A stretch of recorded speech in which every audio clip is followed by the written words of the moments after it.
Pastoralists in Isiolo County have been urged to embrace beekeeping as an alternative source of livelihood amid rise in market demand for honey from the region. The farmers have been urged to increase production so as to meet demand that is currently being covered by supply from Tharaka Nithi and Meru counties.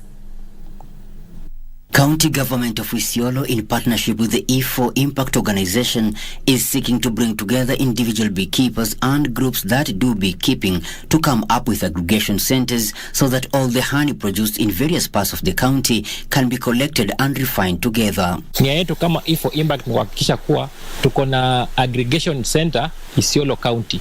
Na hiyo aggregation center tutakuwa na small aggregation center ambayo moja itakuwa tunataka ikuwe Kina, ingine ikuwe Garbatula, ingine ikuwe Odonyiro, ingine ikuwe Isiolo Central.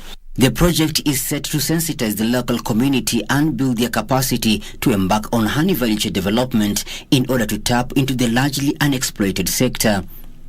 Leonard also noted that there is good market for honey from the region, but challenge lies in production. Kando na ukulima wa mifugo, kando na ukulima wa foda, kando na ukulima wa livestock, kando na maziwa ya ngamia, pia tunaweza elekeza akili zetu kwa honey value chain na iendelee kujenga jamii zetu na iendelee pia kujenga mapato katika familia zetu.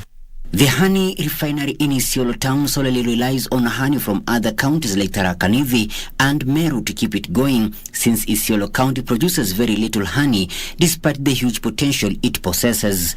Sahi, our main objective ile tunalenga sahi, mfugaji wa nyuki asiende kufuga kama kuweka nyuki vile tunasema beekeeping. Siku hizi tunahimiza akuwe bee farmer na aende kwa stage nyingine tunaita farming as a business. Sasa hizi tunakuza ufugaji wa nyuki ikuwe ni biashara kama yule mwingine.